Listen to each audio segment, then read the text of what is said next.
মৰমৰ ছাত্ৰ-ছাত্ৰীসকল, মোৰ নাম অন্তৰা বেনাৰ্জী। আজি আমি এটা নতুন অধ্যায় বৃত্তৰ বিষয়ে আলোচনা কৰিম। তোমালোকে বৃত্ত কি, বৃত্তৰ বাকি বৃত্তৰ লগত জড়িত শব্দবোৰ তোমালোকে পাইছা, যেনেকৈ ব্যাসাৰ্ধ, ব্যাস, জ্যা এইবোৰ পাইছা, নহয় জানো? সো আমি এইবোৰ আৰু এবাৰ পুনৰালোচনা কৰি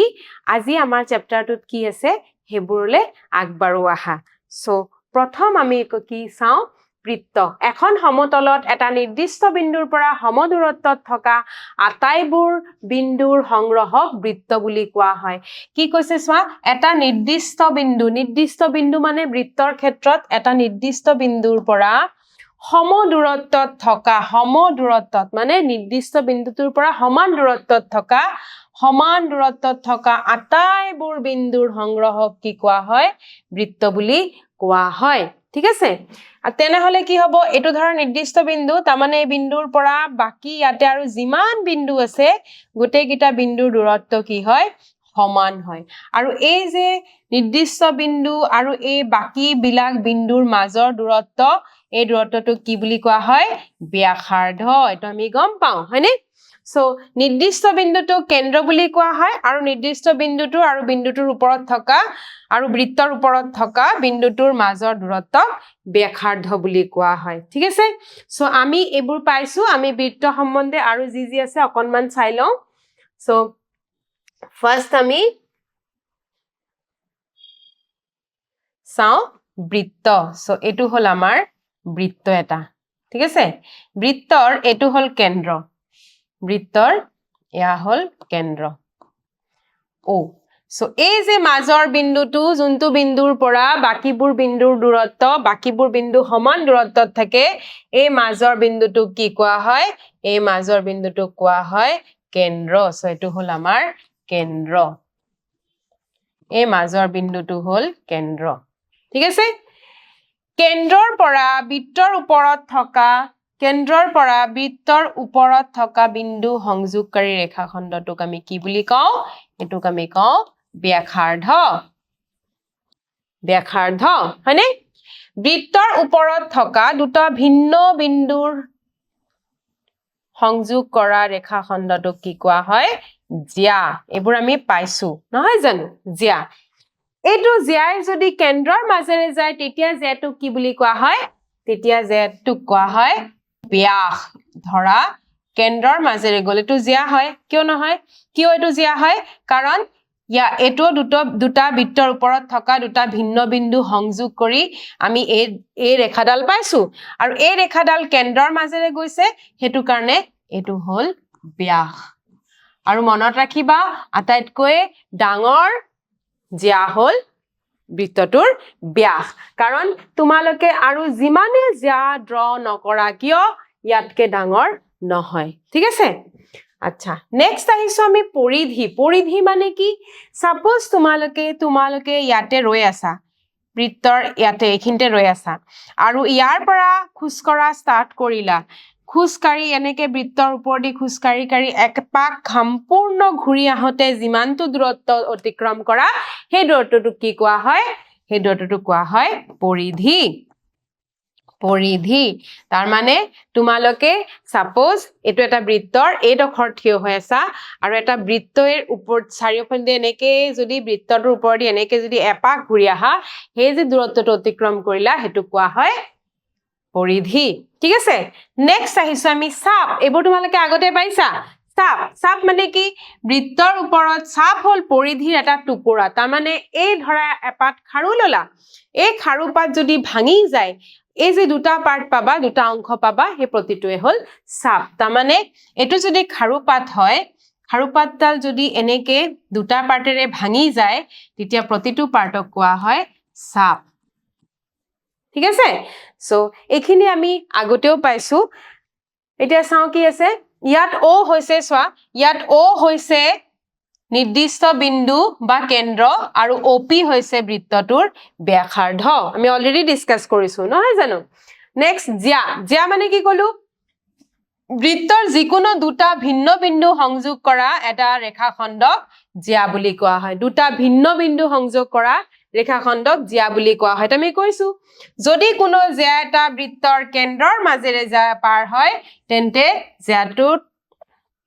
জিয়াটোৰ বৃত্তৰ ব্যাস বুলি কোৱা হয় তাৰ মানে এটো তোমালোকক কলো ডায়াগ্ৰামত দেখালোৱে এই জিয়াডাল কেন্দ্ৰৰ মাজেৰে গৈছে আৰু এই জিয়াডালক আমি কি বুলি কওঁ ব্যাস বুলি কওঁ ঠিক আছে নেক্সট কি আছে নেক্সট আছে আমাৰ এটো চিত্ৰত চোৱা এটো চিত্ৰত PQ হৈছে বৃত্তৰ এডাল জিয়া আৰু AOB বা AB হৈছে বৃত্তটোৰ ব্যাস ঠিক আছে অৰ্ধবৃত্ত এটা অৰ্ধবৃত্ত মানে কি অৰ্ধবৃত্ত মানে হল বৃত্তৰ ব্যাসে বৃত্ত এটাক দুটা সমান অংশত ভাগ কৰে প্ৰতিটো অংশক অৰ্ধবৃত্ত বুলি জনা যায় এটা বৃত্তৰ ব্যাস সাপেক্ষে যদি বৃত্তডালক আমি কাটি দিও তেতিয়া হলে কি পাবা দুটা সমান ভাগ পাবা নহয় জানো আৰু সেই প্ৰতিটো ভাগক কি কোৱা হয় প্ৰতিটোক কোৱা হয় অৰ্ধবৃত্ত এটো এটা বৃত্তৰ আধাটো তলত আৰু আধা আছে বুলি ধৰি লোৱা তেতিয়া হলে আমি এনেকৈ সিধাকে কাটিলে কি হৈ গল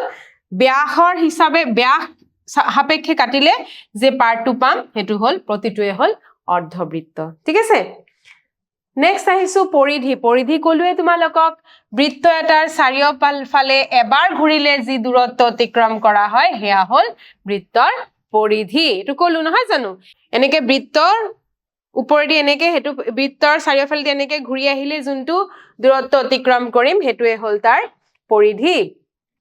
নেক্সট আহিছো চাপো কলু চাপ এটা হল বৃত্তৰ পৰিধিৰ এটা অংশ বৃত্তৰ পৰিধিৰ এটা অংশ এটা পাৰ্ট হল চাপ হে চাপটোৱে যদি সাপোজ খাৰু এপাত তোমালোকে ভাঙিলা ভাঙতে কেনেকে ভাঙিলে এটা পাৰ্ট সৰু হল এটা পাৰ্ট ডাঙৰ হল ঠিক আছে এটা অংশ সৰু এটা অংশ ডাঙৰ তেতিয়া হলে এই যে সৰু অংশটোক আমি কি বুলি কম গৌণ চাপ আৰু ডাঙৰকে যোনটো ভাঙিলে হেতু কি বুলি কম মুখ্য চাপ তাৰ মানে বৃত্তটোক যদি তোমালোকে এনেকে দুটা পাৰ্ট পালা খাৰুপাত ভাঙাৰ পিছত এটা সৰুকে ওলালে আৰু এটা এনেকে ডাঙৰকে ওলালে সো এই যে সৰুকে ওলালে এই সৰুকে ওলোৱা পাৰ্টটোক আমি কি বুলি কম সৰুকে ওলোৱা এই পাৰ্টটোক আমি কি বুলি কম এই পাৰ্টটোক আমি কম গৌণ চাপ আৰু ডাঙৰকে যোনটো পাৰ্ট ওলাব হেতু কম মুখ্য চাপ ঠিক আছে সো যিকোনো বৃত্তৰ যিকোনো দুটা বিন্দুৰ মাজত দুটা চাপ থাকে দুটা বিন্দু দুটা ভাগ কৰিছো সো দুটা চাপ থাকিব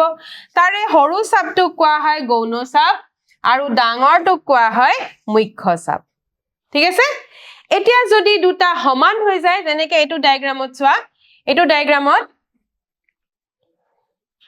এটো A হ'ব আৰু এটো B হ'ব ঠিক আছে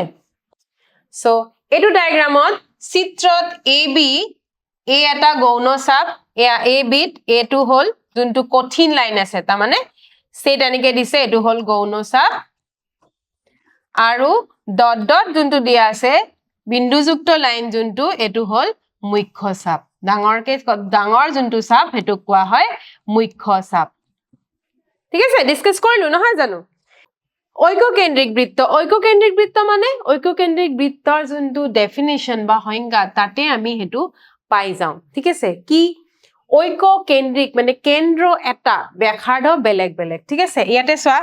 একে কেন্দ্ৰ কিন্তু বেলেগ বেলেগ ব্যাসাৰ্ধ থকা বৃত্তবোৰক ঐককেন্দ্ৰিক বৃত্ত বুলি জনা যায় তাৰ মানে কেন্দ্ৰ এটা লৈছে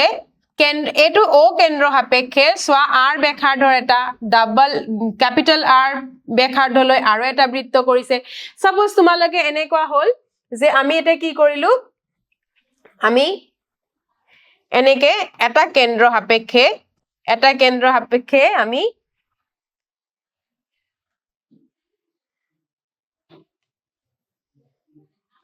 সব এটা কেন্দ্ৰ সাপেক্ষে আমি প্ৰথম এটা বৃত্ত ললো ঠিক আছে এতিয়া আমি আকৌ ইয়াৰ পৰা আৰু এটা বৃত্ত ললো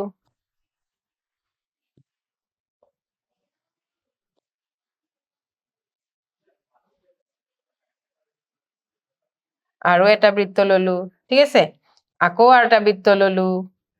সো তোমালোকে যিমান মন যায় হিমান বৃত্ত লৈ লব পাৰা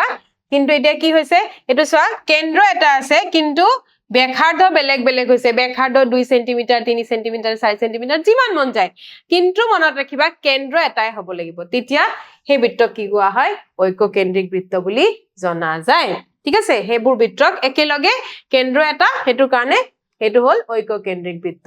নেক্সট এটা সমতলত বৃত্ত আৰু ৰেখা এটা সমতলত এটু সাপোজ এটু এটা প্লেন সাৰফেস বা এটা সমতল এই সমতলত বৃত্ত আৰু ৰেখা এই দুটা কি ধৰণে থাকিব পাৰে ফাৰ্স্ট হল ৰেখাডাল ছেদক নহয় মানে বৃত্ত বৃত্তৰ ঠাইত আছে ৰেখাডালৰ জাগাত আছে কাৰো লগত কোনেও মিলা নাই কাটা নাই একো কৰা নাই টাচো কৰা নাই সো কি হ'ব এটো ৰেখাডাল ছেদক নহয় বৃত্তটো আছে কাখত ৰেখাডালো আছে একো কানেকশন নাই দুটাৰ মাজত ঠিক আছে নেক্সট কি হ'ব পাৰে নেক্সট হ'ব পাৰে যদি এটা সাধাৰণ বিন্দু থাকে এটো সোয়া ইয়াতে এটা বৃত্ত আছে ৰেখাডাল কাখেদি গৈছে কিন্তু এটা বিন্দু সাধাৰণ আছে মানে এটা বিন্দুত স্পৰ্শ কৰি পাৰ হৈ গৈছে তেতিয়া হলে এই ৰেখাডালক কি কোৱা হয় এই ৰেখাডালক কোৱা হয় স্পৰ্শক মানে মাত্ৰ এটা বিন্দুত স্পৰ্শ কৰিছে বা টাচ কৰিছে তেতিয়া হলে এই ৰেখাডালক কোৱা হয় স্পৰ্শক হেতু এটা কন্ডিশন হ'ব পাৰে আৰু কি হ'ব পাৰে আৰু হ'ব পাৰে হিহতৰ দুটা সাধাৰণ বিন্দু থাকিব তাৰ মানে যেতিয়া দুটা বিন্দু থাকিব দুটা বিন্দু টাচ তো কৰিব নোৱাৰে দুটা বিন্দুত কি কৰিব সেট কৰি দিব সো সেট কৰি দিয়াৰ কাৰণে এই ৰেখাডালক কি কোৱা হয় এই ৰেখাডালক ছেদক বুলি কোৱা হয় ঠিক আছে ওকে নেক্সট কি কৈছে ছেদক দুটা ভিন্ন বিন্দুত বৃত্ত এটাক সেট কৰা ৰেখাডালক হে বৃত্তটোৰ ছেদক বুলি কোৱা হয় ইয়াতে AB হল ছেদক দুটা ভিন্ন বিন্দুত ৰেখাডালক সেট কৰি যোৱা কাৰণে হে ৰেখাডালক কি কোৱা হয় ছেদক বুলি কোৱা হয় অলপ আগত কলোৱে নেক্সট স্পৰ্শক কোনো এটা বিন্দুত বৃত্তটোক স্পৰ্শ কৰা মাত্ৰ এটা বিন্দুত বৃত্তটোক স্পৰ্শ কৰা ৰেখাক বৃত্তটোৰ স্পৰ্শক বুলি কোৱা হয় বৃত্তটোৰ স্পৰ্শক বুলি কোৱা হয় স্পৰ্শকটোৱে বৃত্তটোক এটা স্পৰ্শ বিন্দুত যোনটো বিন্দুত টাচ কৰিব ঠিক আছে বৃত্তটোক ৰেখাডালে স্পৰ্শ কৰিলে সো ৰেখাডালক আমি স্পৰ্শক বুলি কলো কিন্তু যোনটো বিন্দুত স্পৰ্শ কৰিলে বা যোনটো বিন্দুত টাচ কৰিলে হেস বিন্দুটোক কি কোৱা হয় স্পৰ্শক বিন্দু বুলি কোৱা হয় ঠিক আছে যেনেকৈ এই ডায়াগ্ৰামটোত চোৱা APB বৃত্তটোৰ স্পৰ্শক APB বৃত্তটোৰ স্পৰ্শক যত P বিন্দুত স্পৰ্শ কৰিছে হেতু কাৰণে P বিন্দুটো হল স্পৰ্শ বিন্দু আৰু ৰেখাডালক কোৱা হয় স্পৰ্শক যোনটো ৰেখাই টাচ কৰিছে হে ৰেখাডাল হল স্পৰ্শক আৰু যোনটো বিন্দুত টাচ কৰিছে হে বিন্দুটো হল স্পৰ্শ বিন্দু বৃত্তৰ যিকোনো বিন্দুত মাত্ৰ এটা স্পৰ্শক আঁকিব পাৰি ঠিক আছে এটো এটা ইম্পৰ্টেন্ট হয় ইম্পৰ্টেন্ট নোট বৃত্তৰ যিকোনো এটা বিন্দুত আমি কেটা স্পৰ্শক টানিব পাৰিম সো এটা ডায়াগ্ৰাম কৰি চাও আহা ধৰি লোৱা এই বৃত্তটোৰ এই পইণ্টটোত এটা স্পৰ্শক এডাল স্পৰ্শক আমি টানিছো এই হালধীয়া ৰংটো ঠিক আছে এতিয়া আমি ট্ৰাই কৰি চাও যে আৰু বেলেগ বেলেগ স্পৰ্শক ইয়াতে আমি ড্ৰ কৰিব পাৰো নে নাই সোৱা ইয়াতে যেতিয়া আৰু বেলেগ বেলেগ স্পৰ্শক টানিব চেষ্টা কৰা হৈছে তেতিয়া এৰ কিন্তু স্পৰ্শক হোৱা নাই ইয়াতেটো টাচ কৰিছে লগতে ইয়াতেও হৈছে ইয়াতে টাচ কৰিছে লগতে ইয়াতেও হৈছে ইয়াতেও টাচ কৰিছে ইয়াতেও টাচ কৰিছে এইখিনতেও আছে এইখিনতেও এটা আছে সো গোটেই কিটাৰ কি হৈছে অকলে হালধীয়া লাইনটো বাহিৰে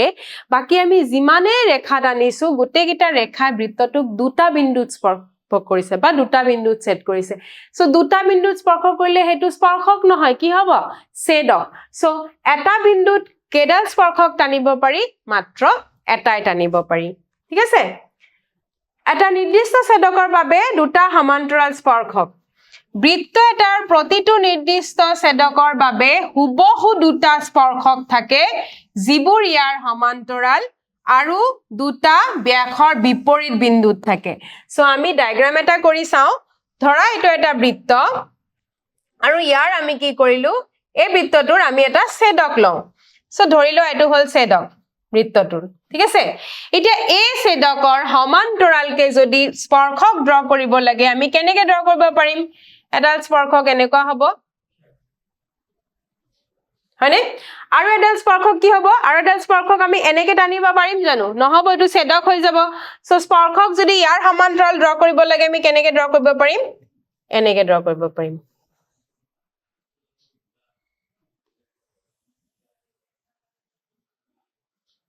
এনেকে ড্ৰ কৰিব পাৰিম দেখিলা সো আলটিমেটলি যদি এটো ছেদক হয় ছেদকৰ সমান্তৰালকে আমি দুডাল স্পৰ্শক টানিব পাৰিছো আৰু দুডাল কি হৈছে ব্যাসৰ তাৰমানে ব্যাসটো যদি মাজত আছে ব্যাসৰ বিপৰীত ফালে হৈছে ব্যাসৰ বিপৰীত দুফালে দুডাল স্পৰ্শক টানিব পাৰো একে সাইডে নোৱাৰো ঠিক আছে একে সাইডে গলে কি হ'ব এডাল স্পৰ্শক হ'ব আৰু এডাল কি হ'ব ছেদক হৈ যাব স্পৰ্শক নহয় এটো ডায়াগ্ৰাম চোৱা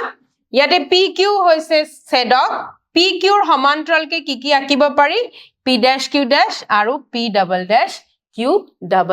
এই দুডাল স্পৰ্শকে আমি টানিব পাৰি নেক্সট ইয়াতে কৈছে একেখিনি পদৈত চিত্ৰৰ পৰা আমি তলত দিয়া বিন্দুবোৰ পাও PQ হৈছে বৃত্তটোৰ ছেদক P' Q' আৰু P' Q' দুটা স্পৰ্শক যিয়ে PQ ৰ সমান্তৰাল আমি আগৰ ডায়াগ্ৰামটোত হেতুহে চাইছো ঠিক আছে এতিয়া আমি উপপাদ্য 10.1 ত আহো ইম্পৰ্টেন্ট উপপাদ্য আমাৰ পিছত লাগি থাকিব আৰু আমি এতিয়া প্ৰমাণটো কেনেকে কৰিম ইয়াতে কৈছে এটা বৃত্তৰ যিকোনো বিন্দুত টনা স্পৰ্শকডাল স্পৰ্শ বিন্দুৰ মাজেৰে যোৱা ব্যাসাৰ্ধৰ লম্ব সো এটো আমি প্ৰমাণ কৰি চাও যে এটা বিন্দুৰ স্পৰ্শকৰ স্পৰ্শ বিন্দুৰ মাজেৰে যোৱা ব্যাসাৰ্ধটো বহুত হ'ব পাৰে বাট স্পৰ্শ বিন্দুৰ মাজেৰে যোৱা ব্যাসাৰ্ধ কি হয় লম্ব হয় সো আমি প্ৰথমতে বৃত্ত এটা ড্ৰ কৰি চাও সো আমি প্ৰথমতে বৃত্ত এটা ড্ৰ কৰো ধৰা এটো হল বৃত্তটোৰ কেন্দ্ৰ এতিয়া আমি কি কৰিম আমাৰ প্ৰশ্ন হিচাপে যেনেকে আমাক প্ৰশ্ন দিছে সেই হিচাপে আমি প্ৰথমতে স্পৰ্শক এডাল ড্ৰ কৰি লওঁ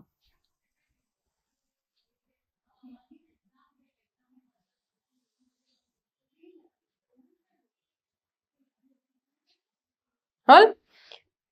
আৰু এইখিনি পৰা হল নেক্সট আমি কি কৰিম আমি ইয়াতে লিখি লওঁ এটো হল বৃত্তৰ কেন্দ্ৰ দেন AB হল স্পৰ্শ বিন্দু P বুলি ধৰিলো এতিয়া আমি ৰেখাডালৰ ওপৰত আৰু এটা বিন্দু Q বুলি ধৰিম আৰু কি কৰিম আৰু আমি OQ সংযোগ কৰিম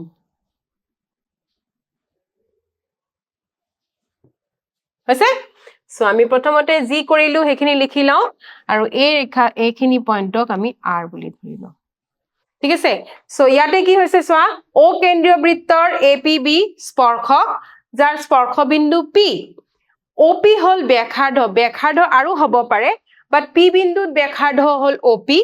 এই স্পৰ্শকডালৰ ওপৰত লম্ব হেতু আমি দেখাব লাগে ঠিক আছে সো তাৰ কাৰণে আমি কি কৰিলো আমি P বাদে আৰু এটা বিন্দু ললো Q স্পৰ্শকডালৰ ওপৰত আৰু এটা বিন্দু ললো Q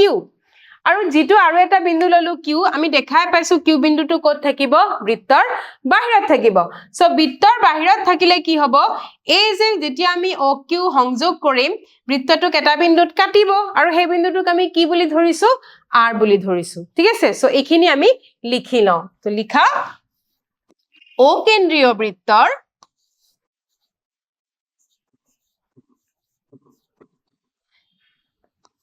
AB এডাল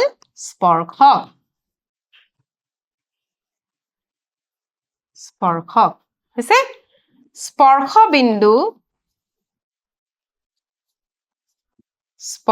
বিন্দু P OP এডাল ব্যাসাৰ্ধ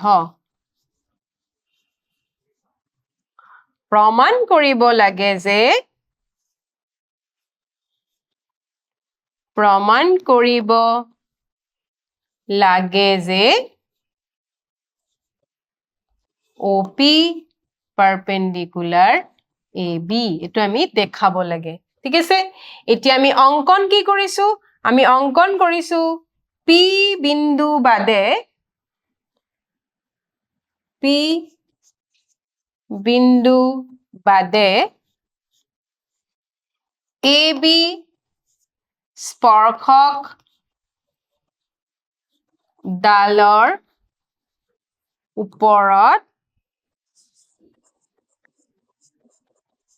আন এটা বিন্দু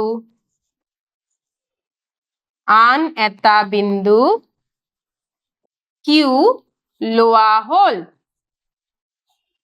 লোৱা হ'ল এখিনি আমি কৰিলো নেক্সট আমি কি কৰিছো OQ সংযোগ কৰা হ'ল এটো আমি কৰিলো নহয় জানো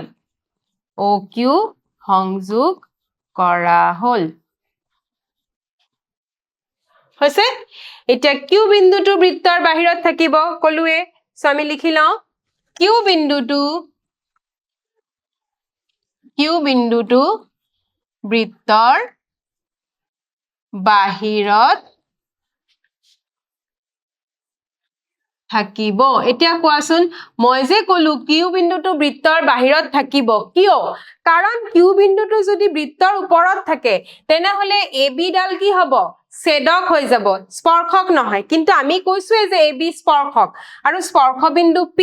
সো Q বিন্দুটো বৃত্তৰ ওপৰত থাকিব নোৱাৰে বৃত্তৰ ওপৰত থাকিলে AB হৈ যাব ছেদক ঠিক আছে হেতু কাৰণে আমি লিখিলো Q বিন্দুটো বৃত্তৰ বাহিৰত থাকিব এতিয়া Q বিন্দুটো যদি বৃত্তৰ বাহিৰত থাকে তেনে হলে আমি কি ধৰিলো আমি ধৰিম OQ এ বৃত্তটোক R বিন্দুত কাটিছে সো আমি ধৰি লম OQ এ এটো ধৰা হ'ল OQ এ বৃত্তটোক R বিন্দুত কাটিছে therefore OP equals to OR কিয় কাৰণ দুটাই কি একে বৃত্তৰ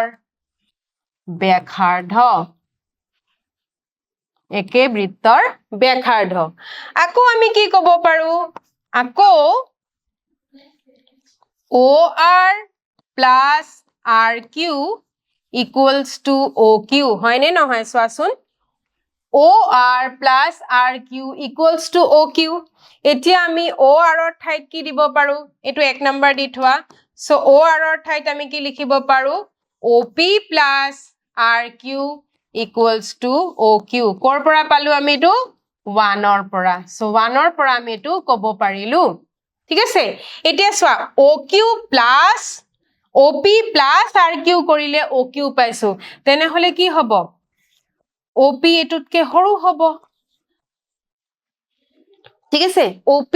OQ তকে সৰু হ'ল সো এটো অকল Q বুলি নহয় আমি ৰেখাডালৰ ওপৰত P বাদে আৰু যি কোনো বিন্দু নলও কিয় সবৰে ক্ষেত্ৰত কি হ'ব OP টো আটাইতকৈ সৰু হ'ব আৰু আমি জানো যে এটা ৰেখাৰ ওপৰত তনা আটাইতকৈ সৰু ৰেখাডালে হ'ল তাৰ লম্ব সো আমি কি ক'ব পাৰো OP perpendicular AB ঠিক আছে সো এখিনি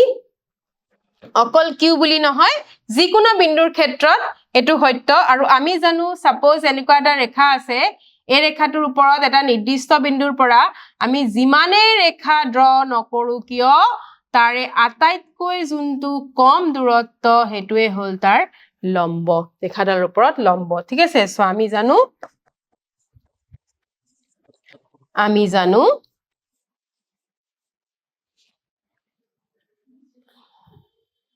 এটা নিৰ্দিষ্ট বিন্দুৰ পৰা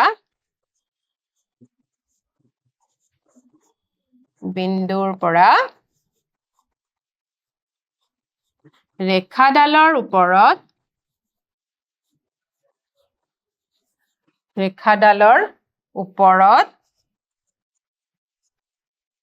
তনা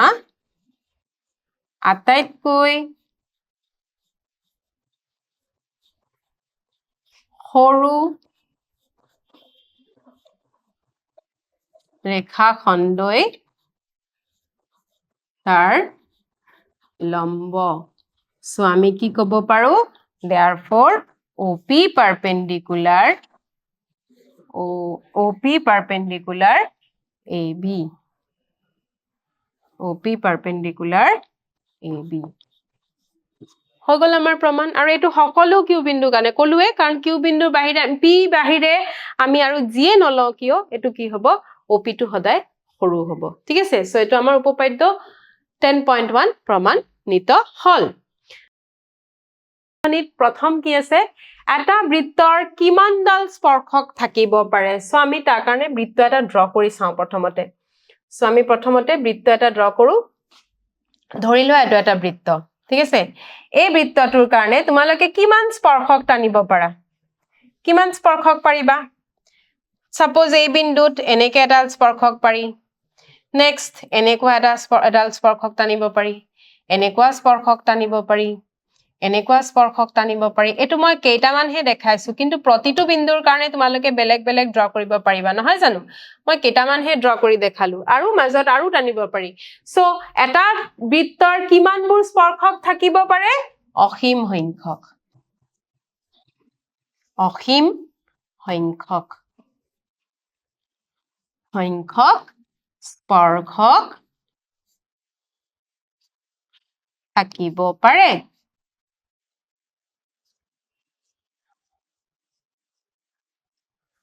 ঠিক আছে নেক্সট খালি ঠাই পূৰ কৰা এটা বৃত্তৰ স্পৰ্শকে ইয়াক ড্যাশ বিন্দুত ছেদ কৰে কেটা বিন্দুত ছেদ কৰে এটা বৃত্তৰ স্পৰ্শকে ইয়াক এটা বিন্দুত ছেদ কৰে হয়নে এটা বৃত্তৰ দুটা বিন্দুত ছেদ কৰা এডাল ৰেখাক ড্যাশ বুলি কয় কোৱাচোন কি বুলি কয় আমি জানো নহয় দুটা বিন্দুক ছেদ কৰিলে কি কয় হেতুক ছেদক বুলি কয় নেক্সট কৈছে এটা বৃত্তৰ বৰ বেছি ড্যাশ সমান্তৰাল স্পৰ্শক থাকিব পাৰে আমি ড্ৰ কৰি চাইছো কেডাল স্পৰ্শক থাকিব পাৰে দুটা থাকিব পাৰে এটা বৃত্তৰ এডাল স্পৰ্শক আৰু বৃত্তটোৰ উমৈহতীয়া বিন্দুটোক ড্যাশ বুলি কোৱা হয় কি বুলি কোৱা হয় স্পৰ্শ বিন্দু বুলি কোৱা হয় ঠিক আছে ওকে নেক্সট এটো সোৱা নেক্সট কি কৈছে 5 সেন্টিমিটাৰ ব্যাসাৰ্ধযুক্ত এটা বৃত্তৰ এটা বিন্দু P টনা এডাল স্পৰ্শক সো যিমানখিনি কৈছে হিমানখিনি প্ৰথমতে আমি যিমানখিনি পঢ়িলো এইখিনি প্ৰথমতে আমি ড্ৰ কৰি লওঁ ফাৰ্স্ট আমি এটা বৃত্ত ড্ৰ কৰো নেক্সট কি কৈছে 5 সেন্টিমিটাৰ ব্যাসাৰ্ধৰ 5 সেন্টিমিটাৰ ব্যাসাৰ্ধযুক্ত এটা বৃত্তৰ এটা বিন্দু P টনা এডাল স্পৰ্শক সো P টনা স্পৰ্শক আমি এটো বুলি ধৰিলো এটো হল P টনা স্পৰ্শক আৰু PQ এ কেন্দ্ৰ ওৰ মাজেৰে যোৱা PQ সংযোগ কৰো PQ এ কেন্দ্ৰ ওৰ মাজেৰে যোৱা আমি এনেকে PQ এনেকে জয়েন কৰিলো ঠিক আছে এতিয়া নামখিনি দিলও 5 সেন্টিমিটাৰ এটো ধৰা বৃত্তৰ কেন্দ্ৰ O 5 সেন্টিমিটাৰ ব্যাসাৰ্ধ এটো P ব্যাসাৰ্ধ 5 সেন্টিমিটাৰ Q বিন্দু কি কৈছে OQ equals to 12 সেন্টিমিটাৰ আমাক কি উলিয়াব দিছে PQ দৈৰ্ঘ্য সো এটো সোৱাচনটো কি ত্ৰিভুজ এটো এটা সমকোণী ত্ৰিভুজ এই কোণটো 90 আৰু সমকোণী ত্ৰিভুজ আমি দেখাটো লাগিছে আৰু এনেও আমি ক'ব পাৰো টো সমকোণী কিয় কাৰণ এই কোণটো 90 কিয় কাৰণ আমি অলপ আগতে পাইছো যে স্পৰ্শ বিন্দুৰ মাজেৰে যোৱা ব্যাসাৰ্ধ কি হয় লম্ব সো এটো 90 তাৰ মানে এটো কি হল এটা সমকোণী ত্ৰিভুজ আৰু সমকোণী ত্ৰিভুজত আমি কি পাৰো সমকোণী ত্ৰিভুজত আমি পাইথাগোৰাছ উপপাদ্য ব্যৱহাৰ কৰিব পাৰো সবি কি লিখিম POQ সমকোণী ত্ৰিভুজৰ OQ square equals to OP square plus PQ square ইয়াৰ পৰা আমি PQ কিমান পাম সো আমাৰ PQ হ'ব ইয়াৰ পৰা আমি পাম সো ইয়াৰ পৰা আমাৰ PQ হ'ব √over OQ square minus OP square OQ square কৰিলে কিমান হ'ব OQ square হল 12 square minus 5 square 12 square কৰিলে কিমান হ'ব 12 into 12 144 5 into 5 25 বিয়োগ কৰি চাচোন কিমান হ'ব 119 সেন্টিমিটাৰ সো এটো হল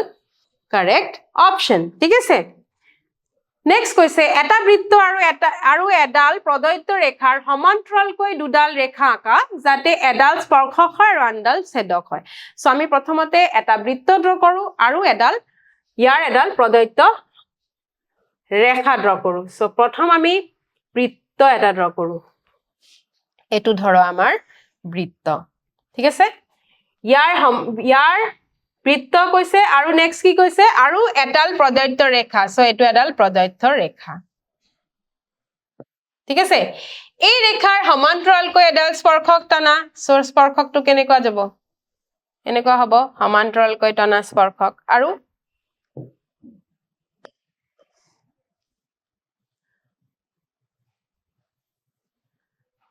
সো সমান্তৰালকে স্পৰ্শক টানিলে কেনেকুৱা হ'ব এটো হল আমাৰ স্পৰ্শক নেক্সট ছেদক কেনেকুৱা হ'ব এনেকুৱা হ'ব ছেদক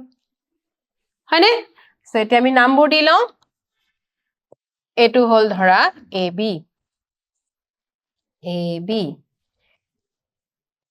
নেক্সট PQ আৰু স্পৰ্শ বিন্দুটো হল M এটো হল RS সো ইয়াৰ পৰা আমি কি পালো এটা বৃত্ত সো এটো হল O কেন্দ্ৰীয় বৃত্তৰ প্ৰদত্ত ৰেখাডাল কি প্ৰদত্ত ৰেখাডাল আমি ড্ৰ কৰিলো ABৰ সমান্তৰালকৈ আঁকা স্পৰ্শক কি স্পৰ্শকৰ নাম হল PQ এ কি বিন্দুত স্পৰ্শ কৰিছে M বিন্দুত সো স্পৰ্শ বিন্দু হল M আৰু ছেদক হল RS হলে একদম ইজি নহয় জানো নেক্সট এটা বৃত্তৰ কিমান যিকোনো এটা বিন্দুত ডেশ সংখ্যক স্পৰ্শক আঁকিব পাৰি সো কিমান এটা বিন্দুত কিমান স্পৰ্শক আমি ড্ৰ কৰিব পাৰি এটা দেখাইছিলো নহয় জানো নেক্সট কি কৈছে বৃত্তৰ স্পৰ্শকডাল স্পৰ্শ বিন্দুৰ মাজেৰে যোৱা ব্যাসাৰ্ধৰ কোৱা উপপাদ্য কি হয় লম্ব ঠিক আছে সো আজিৰ ক্লাছটো আমি ইয়াতে শেষ কৰিলো আমাৰ প্ৰথম পাৰ্টটো ইয়াৰ শেষ হল তোমালোকে বহুত ভালকে প্ৰেক্টিছ কৰা উপপাদ্যটো প্ৰেক্টিছ কৰা ইয়াৰ পৰৱৰ্তীখিনি আমি নেক্সট ভিডিঅ'ত আলোচনা কৰিম ধন্যবাদ